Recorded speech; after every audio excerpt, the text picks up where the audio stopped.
আমরা আবারও দাঁড়ানো ফিরে এলাম। হয়তো এমন লম্বা কি করলেন দয়াময় প্রভু, আসল নামাজের পর তুমি মুসলমানদের দোয়া কবুল করে থাকো। সেই হিসেবে এই মাঠ থেকে দোয়া করছি মরহুম শফিউল হক সাহেবের জন্য। দয়াময় তুমি ওনাকে ক্ষমা করে দাও, মাফ করে দাও, জান্নাতের সর্বোচ্চ মকাম দান করো। তুমি আমাদের সকলকে ক্ষমা করে দাও, লম্বা হায়াত দান করো। সম্মানিত সুধী মন্ডলী, প্রথম অর্ধের খেলা চলছে। আজকের এই প্রধান অতিথি মহোদয় আমাদের মাঝে দীর্ঘক্ষণ থেকে আছেন এবং চমৎকার বক্তব্য রাখলেন। আপনার বক্তব্য আমরা সবাই আনন্দিত, প্রফুল্লিত। আপনি দানবীর, আপনি মহান, আপনি উদার চিত্তে কাজ করে যাচ্ছেন সমাজের জন্য, আমাদের জন্য, সকলের জন্য। আমরা অত্যন্ত গর্বিত যে আজকে আপনি এসেছেন। আপনারা দেখছেন দ্বিতীয় অর্ধের খেলা কাশেম আবুল কাশেমের বাসিতে অনুষ্ঠিত হচ্ছে আজকের এই খেলা।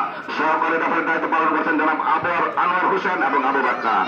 মাঠের মধ্যভাগে অগ্রভাগে বল আগে দিবেন 18 নম্বর, 3 নম্বরে কারাগারে যতক্ষণে সীমানার বাইরে করগাঁওয়ের অনুকূলে 10 নম্বর জার্সি পরে হতো খেলোয়াড় প্লে মেকার। ধীরে ধীরে এগিয়ে যাচ্ছেন কৃষ্ণ।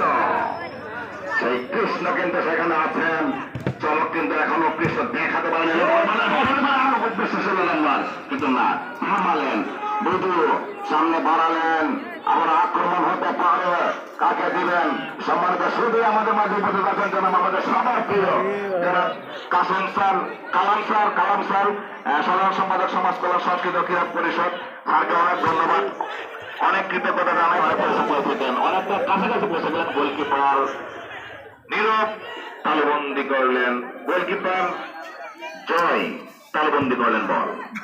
কাকে দিবেন? সামনে বাড়ালেন, আক্রমণ তো আক্রমণ, দাওয়া পাল্টা দাওয়ার মধ্যে অনুষ্ঠিত হচ্ছে আজকের এই খেলা। পরন্ত বিকেলে ভাদ্রের এই দিনে শরৎ